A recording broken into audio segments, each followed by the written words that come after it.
I want to ask you about the question of, are you better off? This has been asked for the last several days. Paul Ryan, the Republicans keep going at it, saying that Democrats don't have an answer.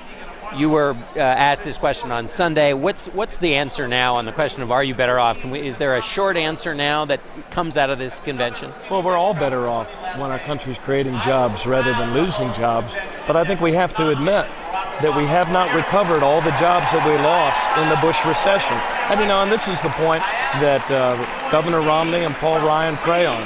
It was their policies, their failed policies that drove us into a recession, and now they're trying to blame President Obama for not fixing the problem and fully recovering everything that their policies cost us under George W. Bush.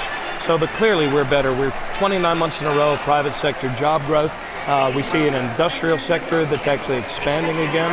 We've seen foreclosures down to their lowest levels in 4 or 5 years, unemployment down lowest levels in 3 years, but we have a lot of work to do. In my state, John, we've recovered 70% of the jobs that we lost in the Bush recession. So we still have a ways to go before we have recovered all we lost in the Bush recession and are creating more jobs for the next generation. When you think of Bill Clinton speaking here tonight, what do you think what can he say that puts this in perspective? He is known as a person who can speak to people's economic worries, their anxieties. So how does Bill Clinton help this president? Because, this president's been doing a lot of talking, but he says over the last 2 years his biggest problem is he hasn't been able to tell the story to the American people of what's happening in their economy. Well, I think that President Clinton's talk tonight will be, in one respect, a contrast that will be apparent to all, that under President Clinton we had an economy where opportunity was expanding, where jobs were being created, where we had everybody paying more balanced rates of income taxes, certainly for millionaires and billionaires, than we did subsequently under George Bush. President Clinton created a surplus. President Bush left a deficit and the worst recession since the Great Depression.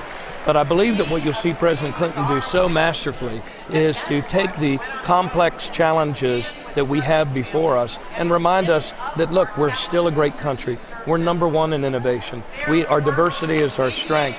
And if we have but faith in the greatness of the American dream and do what our parents and grandparents did, and do, by the way, what he did when he was president, which is to make these investments in educating, innovating, and rebuilding, that we will come out of this recession and move into a new era of prosperity. Quickly, I have to ask you, you went and talked to the Iowa Democrats this morning. When a rising politician spends any time near Iowa or with Iowa Democrats, they want to know if they're running for president? Yeah, I got a lot more coverage than the visits to Indiana or to Rhode Island or to the other states. I'm going to try to make as many states as I can. Iowa is a state that I'm familiar with. Chet Culver and I were good friends when he was governor of Iowa, and I was asked to go by, and I did. And tomorrow I'll be at South Carolina, and I think I was at Texas this morning too. And so I've been trying as chair of the DGA to make as many state breakfasts as possible.